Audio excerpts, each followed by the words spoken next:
Are you like me and haven't seen Macbeth before? Well, seeing it with Denzel Washington and Frances McDormand is a really good way to start.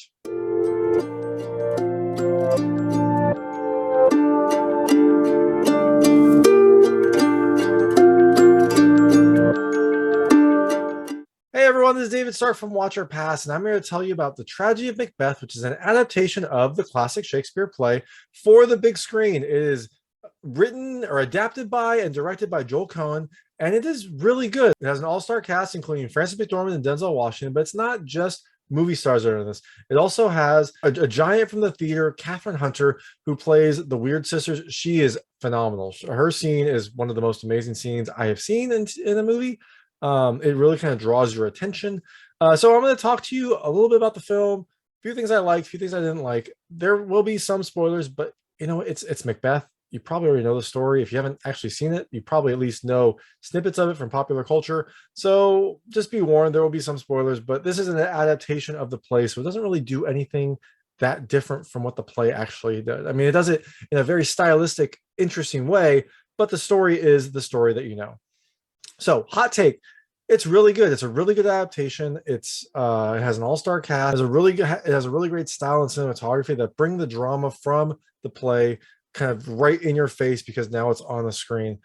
But it can be tough to follow if you don't know the play well, and it's formatted for IMAX. So if you're not seeing it in like a proper IMAX, it's going to be in a compressed aspect ratio. So things I liked about this movie, the first is the acting. I mean, the cast is phenomenal. What a cast! Like you've got Denzel Washington, Frances McDormand, Gleeson. You've got all these superstar actors who are now doing Macbeth, and it's a treat to see. Like you get to see these actors kind of reprise the roles of an iconic Shakespeare play, and it's really beautiful to see. It's really interesting, and you can tell that these actors have done this before. This is probably something that they have either grown up doing or kind of always longed to do, and you really get some amazing performances by these actors. They're powerful performances. They really kind of draw your attention, and the big surprise for me, at least, I mean, it shouldn't be a surprise for anyone that knows her work, but Kathryn Hunter as the Weird Sisters was amazing. Like she has a scene at the very start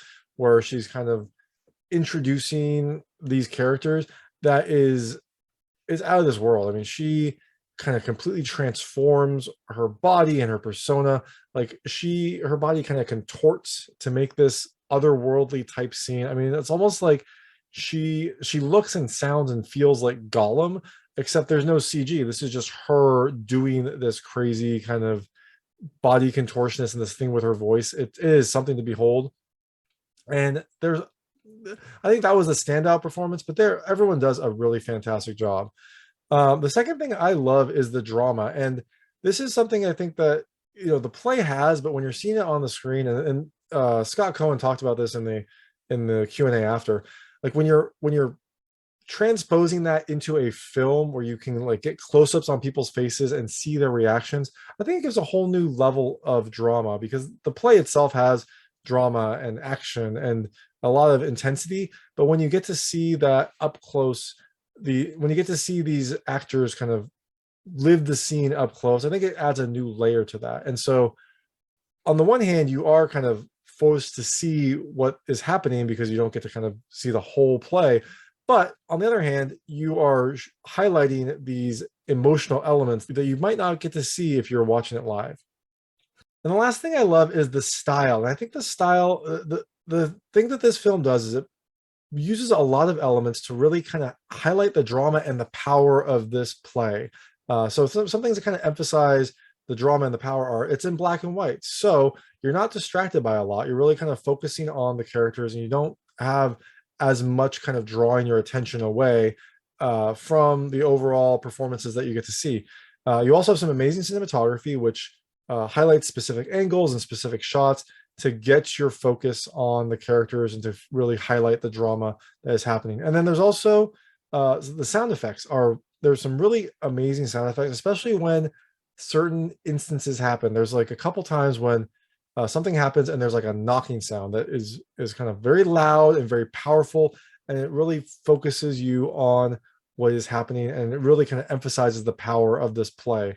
And the sound effects and the music are also very good, and also just kind of contribute to that overall sense of drama and power in this performance. And it is really something you kind of have to watch. I mean, it's coming to theaters. And it will also be on Apple TV Plus. If you have a good setup, this will look good. But if you can see it in IMAX, I think it'll be something that you'll really appreciate. It really just kind of turns everything up to 11. So some things I didn't like, and these are minor. And if you know the play, a lot of this stuff won't really apply to you. But for me, I haven't seen Macbeth. I'm sure I maybe watched it when I was growing up, but I'm sure I've read excerpts of it. And before you ask, yes, I went to school. Yes, I did read English before. I just didn't pay much attention to Shakespeare. That really wasn't my thing. So the first thing I didn't love is, the old English was sometimes tough to follow. I kind of almost wish there were subtitles. It would be kind of weird, but it would be nice if there was something to help follow along, because it was tough to follow, especially at the start. Eventually, I just kind of got used to how they were saying things. And even though I didn't really understand everything that was happening, you kind of piece the story together from the phrases and things that were happening.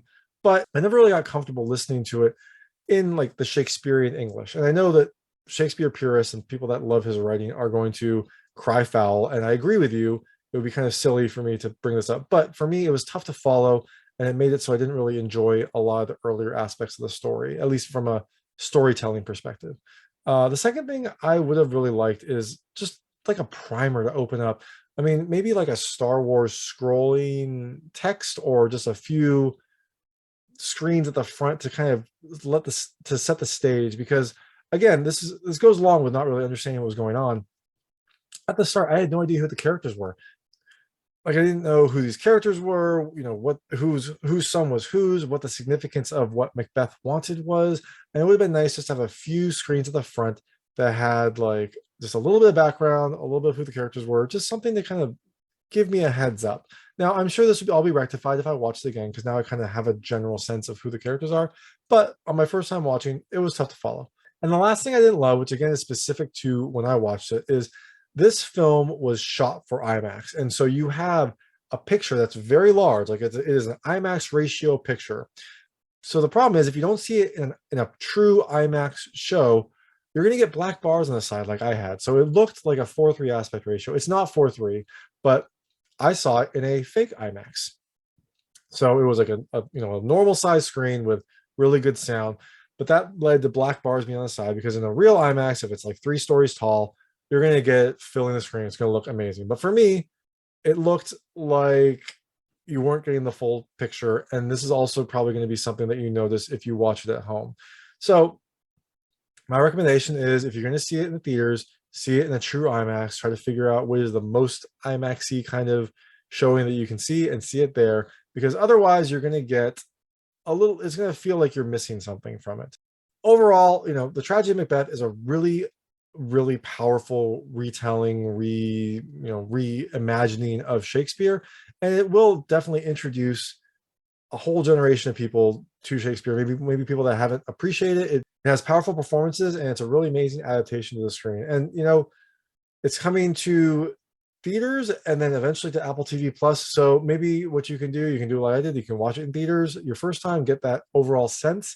And if you didn't really understand, you can then watch it on Apple TV Plus when it comes there, and see it a few times to really get the story. But that's The Tragedy of Macbeth. It's really good. It's definitely a unique experience, and it's something that you're probably going to want to see at least once in either theaters or on Apple TV Plus. So it's coming to theaters on December 25th, 2021, and then Apple TV Plus on January 14th, 2022.